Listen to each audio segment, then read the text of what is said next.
Bismillahirrahmanirrahim. Assalamualaikum warahmatullahi wabarakatuh. Bismillah, alhamdulillah, wassalatu wassalamu ala rasulillah, la haula wala quwwata illa billah, ma ba'du.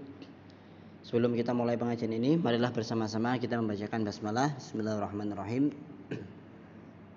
Bismillahirrahmanirrahim. Qala al-mu'allif rahimahu wa ta'ala wa nafa'ana bi ulumihi wa ata'alaina min barakatihi wa asrarihi fid darin amin ya rabbal alamin. Faslun syurutu ijza'il hajari fil istinja.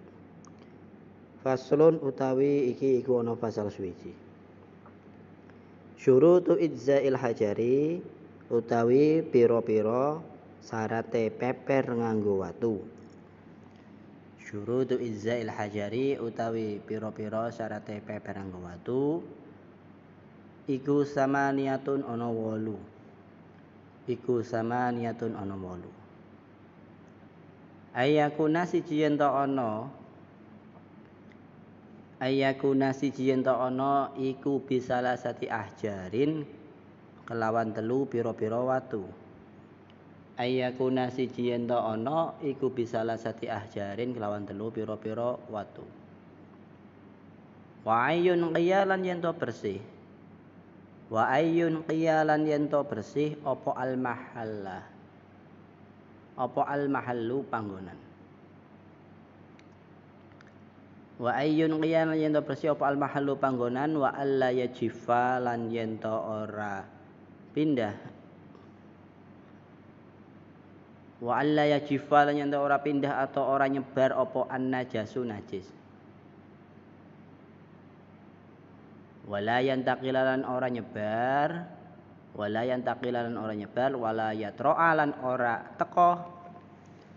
Wala yatra'alan ora teko alaihi ing atase najis apa akharu najis kang liya.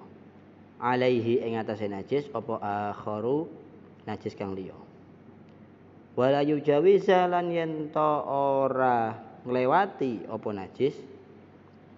Wala yujawiza lan yen to ora nglewati apa najis.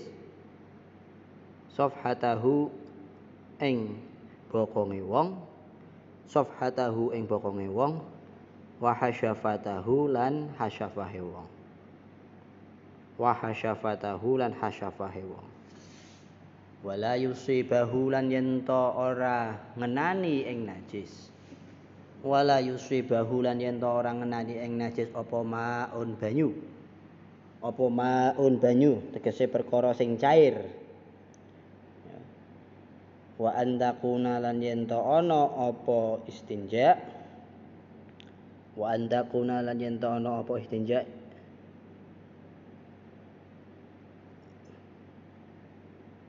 Mohon maaf, wa antakuna yen to ana apa al ahjaru pira-pira watu. Apa al ahjaru pira-pira watu iku tahiratan kang suci. Iku tahiratan kang suci. Pasal menjelaskan tentang syarat-syaratnya istinja. Istinja itu adalah bersuci dengan menggunakan batu atau bersuci dengan menggunakan selain air. Syaratnya ada 8. Yang pertama menggunakan 3 buah batu. Menggunakan 3 buah batu. Jadi prinsipnya itu kita boleh melakukan istinja dengan segala sesuatu yang padat yang bisa memungkinkan untuk menghilangkan najis. Dan sesuatu itu bukanlah sesuatu yang berharga. Boleh enggak pakai tisu? Boleh. Tapi kalau misalnya boleh enggak pakai uang? Enggak boleh. Karena uang itu adalah sesuatu yang berharga, artinya bisa dimanfaatkan untuk sesuatu yang lebih bermanfaat. Yang kedua, ayyun qiya al mahal. Artinya tempat keluarnya najis itu bersih. Tidak ada kotoran-kotoran yang lain, ya. Kemudian najisnya itu tidak menyebar kemana-mana dan tidak berpindah kemana-mana. Misalnya kita BAB, kemudian kita mencret gitu ya, dan nyiprat kemana-mana itu tidak boleh. Yang area kemana-mananya itu kemudian dibersihkan dengan batu, misalnya kemudian menyiprat ke ke kaki atau ke paha itu tidak boleh. Kemudian wala yatra alaihi akhar, dan tidak ada najis yang lain yang datang ke situ. Ya. Misalnya ada sesuatu yang najis yang lain yang memungkinkan datang, itu tidak boleh untuk kemudian kita bersuci dengan menggunakan batu. Wala yujawiza syafatahu wa hasyafatahu, dan najis itu juga tidak melewati batasan-batasan dari pantat dan juga dari hasyafah. Mohon maaf, ini pantat itu kan ukurannya adalah lipatan-lipatan yang ada di bokong ya. Nah, kemudian najisnya itu kok menyebar kemana-mana, itu tidak boleh. Wala yusibahu ma'un, tidak terkena air atau sesuatu yang cair. Nah, misalnya di pantat itu, kemudian di sebelahnya pantat kita sedang terluka. Nah, akhirnya mengalir darah ke situ. Nah, itu sudah tidak bisa dibersihkan dengan istinja. Wa andakuna al-ahjar tahiratan. Ya. Menggunakan batu atau sesuatu yang kita gunakan istinja itu harus dengan sesuatu yang suci, bukan sesuatu yang najis ya. Nah, penting untuk diketahui prinsipnya adalah bagaimana kemudian kita melakukan istinja itu sampai tempat keluarnya najis itu benar-benar bersih. Jika 3 kali kemudian belum bersih, maka kita tambahin menjadi 4 kali. Jika 4 kali belum bersih, menjadi 5 kali. Dan seterusnya. Sampai kemudian setelah bersih, kita genapkan hitungannya menjadi hitungan ganjil. Misalnya 5 kali sudah bersih, ya sudah cukup. Kita baru bersih 6 kali, maka genapkan menjadi 7 kali. Jadi hitungan 3 itu hanyalah opsi saja. Ya, jadi kalau misalnya 1 kali sudah bersih, ya sudah cukup. Ya. Itu ya, untuk yang berkaitan dengan ijza'il hajar. Kemudian yang pentingnya lagi itu adalah adab bagaimana ketika kita membuang air, baik itu air besar ataupun air kecil. Ya, di syarah itu ada tidak boleh menghadap ke kiblat, tidak boleh menghadapi matahari ataupun rembulan, tidak boleh memunggungi kiblat, tidak boleh di lapangan ya. Ya, kalau orang-orang dulu kan mungkin ada yang BAB di tengah-tengah lapangan. Kemudian tidak boleh BAB ataupun pipis di bawah pohon yang sedang tumbuh buah-buahannya. Ya, ada pohon mangga kemudian kita kencingi, kemudian kita buang BAB di situ, itu tidak boleh ya. Atau di air yang tidak mengalir ya. Fil ma'ir raqid. Ya, di air yang tidak mengalir kemudian kita tambahi dengan air kencing kita, itu sangat tidak beradab sekali. Atau di lubang-lubang, itu biasanya ada leng ya, bahasa Jawanya itu adalah aleng itu. Dulu waktu kecil itu kan banyak anak-anak, banyak teman-teman yang sukanya pipis di situ karena anggapnya mungkin itu adalah kloset gitu. Nah, kita tidak boleh itu. Karena bisa jadi itu akan ada hewan-hewan yang lain, misalnya ular, tikus dan lain sebagainya, atau lebih bahayanya lagi kalau memang di situ ternyata digunakan untuk makhluk-makhluk gaib. Nah, itu juga tidak boleh. Jadi adab untuk membuang air ini penting ya. Selain juga pengetahuan kita tentang untuk bersuci. Tidak boleh nyanyi-nyanyi di dalam kamar mandi, tidak boleh nyanyi-nyanyi sambil BAB. Kemudian kalau sekarang mungkin ada pertanyaan, boleh enggak kalau kita di kamar mandi atau di WC sambil BAB kita bermain HP, bermain game, tetap secara adab tidak boleh ya. Kenapa? Karena Islam itu mengatur segala sesuatunya untuk bermaslahat, untuk kemaslahatan para penganutnya. Semua yang ditetapkan dalam syariat itu tentu bermanfaat gitu ya. Selama syariat itu tidak melanggar aturan, saya kira nggak ada syariat satupun yang melanggar aturan. Jadi semuanya pasti akan selaras dengan cara hidup kita. Kita lanjutkan. Bismillahirrahmanirrahim. Faslun utawi iki kono pasal suci. Fi faraidil wudu, ing dalam menjelaskan kefarduane wudu.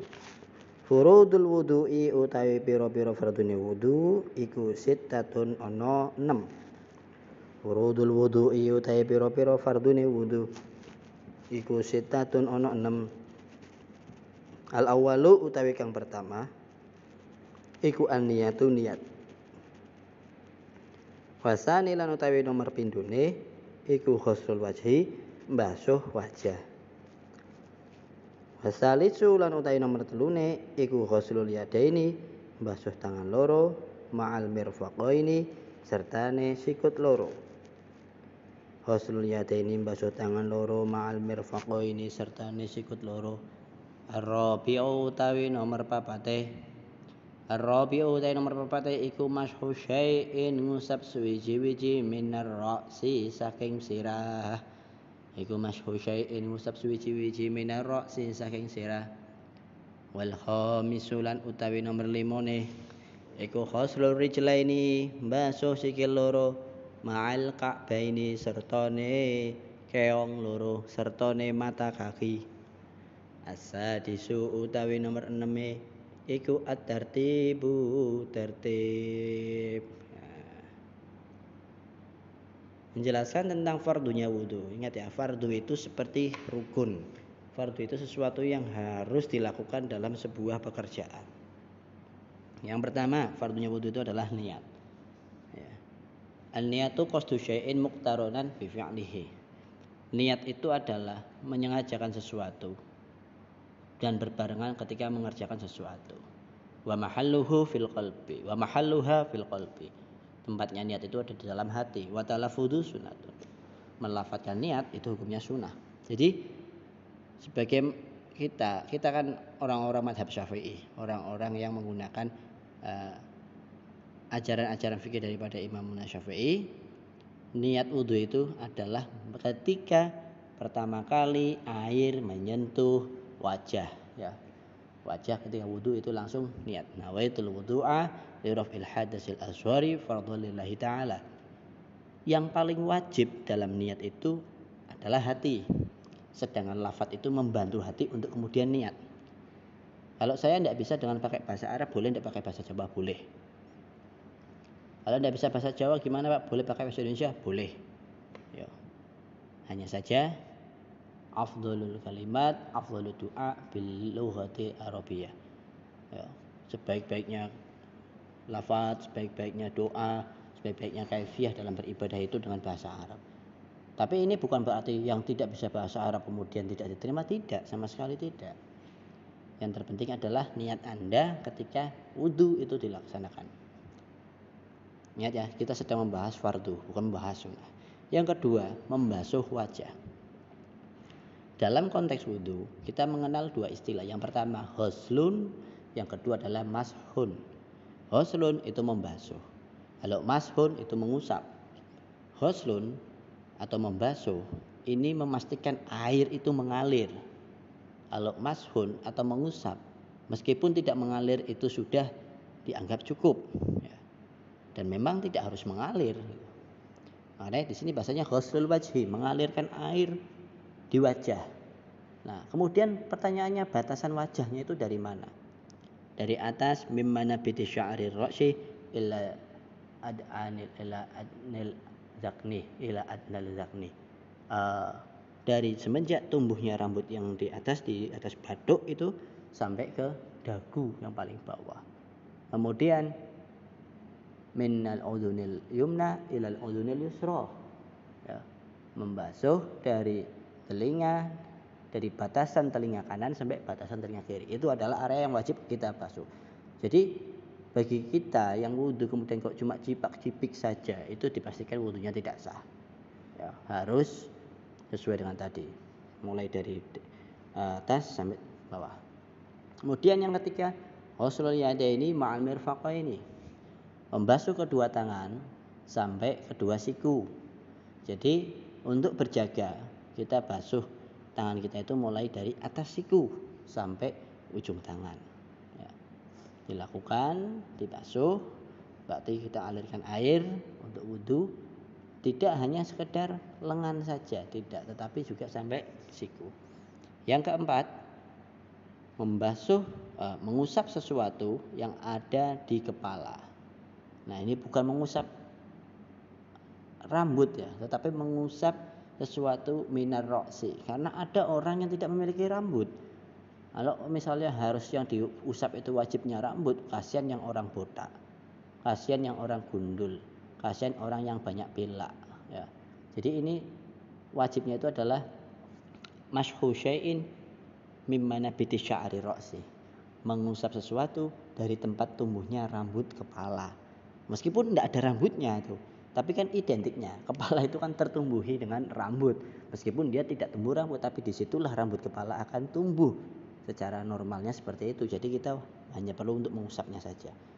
Apabila rambutnya itu panjang, lacir sampai kemudian melebihi kepala, melebihi patok kepala kita, melebihi jidat kita, terutama misalkan mbak-mbak, Anda basuh tidak boleh hanya rambut yang lacirnya itu, tetapi harus tadi syai'in min ra'si, sesuatu dari kepala, atau mimmana biti sya'ri ra'si, diusap saja ya, diusap sebanyak 3 kali.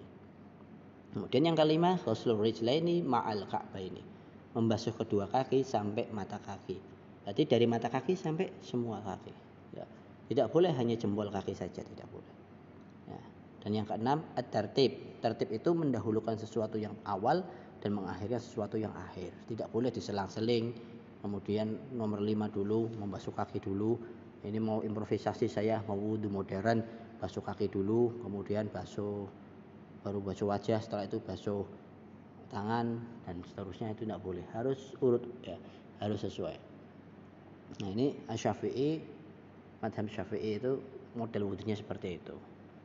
Nah, kemudian kalau misalkan bab tentang khufain itu di takrib ada, dan itu bisa nanti kita pelajari bahas ke depan.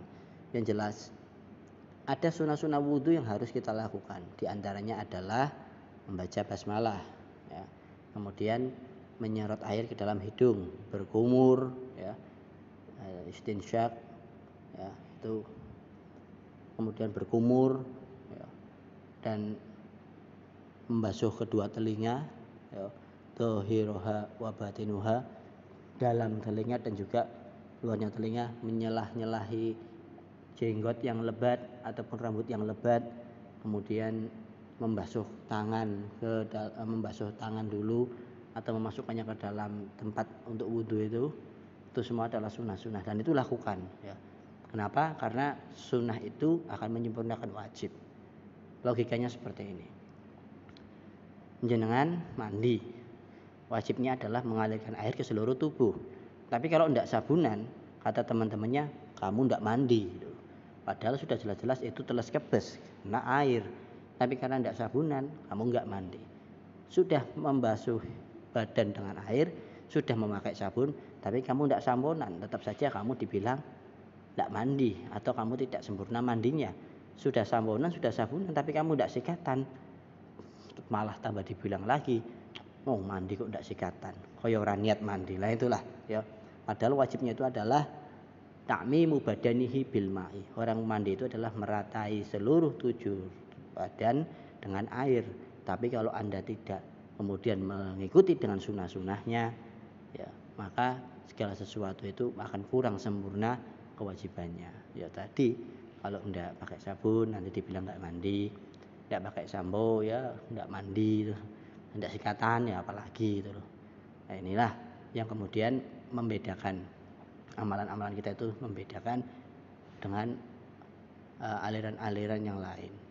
Aliran-aliran yang lain itu artinya apa? Di mana mereka itu mengagungkan kewajiban tapi meninggalkan kesunahan. Bahkan dalam literatur keislaman itu ada kewajiban yang kemudian tertunda karena hal yang lain. Kenapa dalam sholat subuh, kenapa dalam sholat itu ketika rukuk kemudian bangun hendak i'tidal ada bacaan sami Allahu liman hamidah, ya. Ini kan riwayatnya pada suatu hari Sayyidina Ali karramallahu wajhah itu buru-buru hendak ke masjid. Kemudian di tengah perjalanan ada orang tua banget. Saking takzimnya Sayyidina Ali kepada orang tua, beliau tidak berani menyalip, beliau tidak berani mendahului. Sampai akhirnya sudah sampai ke depan Masjid Nabawi, ternyata orang tua itu tidak masuk masjid. Ternyata dia itu bukan orang muslim itu. Nah, ya akhirnya Sayyidina Ali masuk ke masjid. Nah di situ Sayyidina Ali masih menemui Kanjeng Nabi yang sedang rukuk. Nah, menurut riwayat Kanjeng Nabi tidak lekas mengangkat rukuk itu karena diganjal bahunya oleh malaikat Jibril supaya tidak lekas rukuk. Kenapa seperti itu? Karena nunggu Sayyidina Ali biar dapat rakaat jamaah. Karena kan dalam fikih itu kita dihitung masuk 1 rakaat apabila masih menemui atau bisa dapat rukuknya imam, itu baru kita masih dihitung rakaat sholat ya. Nah begitu Sayyidina Ali datang, Sayyidina Ali senang sekali melihat kenyataan Kanjeng Nabi masih rukuk, tapi tidak tahu kalau ternyata itu sudah lama dari tadi. Sahabat-sahabat yang lain yang ikut jamaah dari awal itu pikirnya apakah ini Kanjeng Nabi itu dapat wahyu apa gimana, kok tidak bangun-bangun itu. Sayyidina Ali begitu masuk refleks langsung mengucapkan alhamdulillah. Alhamdulillah karena tidak ketinggalan rakaat. Nah, begitu Sayyidina Ali mengucapkan alhamdulillah, kemudian malaikat Jibril mewahyukan kepada Kanjeng Nabi untuk mengucapkan sami'allahu liman hamidah ya. Sami'allahu liman hamidah yang artinya Allah mendengar orang yang memujinya. Yaitu berarti Allah itu mendengar pujian daripada Sayyidina Ali, hamdalah daripada Sayyidina Ali. Dari cerita itu kita ngambil iktibar bahwa terkadang kewajiban yang sudah jelas wajib itu malah bisa nanti dulukan demi kewajiban yang lebih besar, yaitu apa? Ta'zimul akhlak, mengagungkan akhlak, memuliakan orang tua. Kalau kita tarik kesimpulannya lebih dalam lagi, sama seperti pandemi sekarang. Maulid Nabi itu bagus, pengajian itu bagus, jamaah itu bagus. Tapi kalau kemudian jamaah Maulid Nabi itu berpotensi untuk menimbulkan klaster baru dalam penyebaran virus corona atau dalam penyebaran pandemi, maka sholat di rumah itu lebih utama. Ya. Terkait dengan ganjaran, memang tidak ada redaksi yang mengatakan bahwa sholat di rumah itu derajatnya lebih tinggi daripada sholat berjamaah. Namun kalau kita lihat soal fadilah itu banyak juga redaksi hadis, redaksi dari sebuah makalah yang menyatakan menjaga diri untuk kebaikan umat, untuk kebaikan bersama itu lebih utama daripada memaksakan kehendak diri.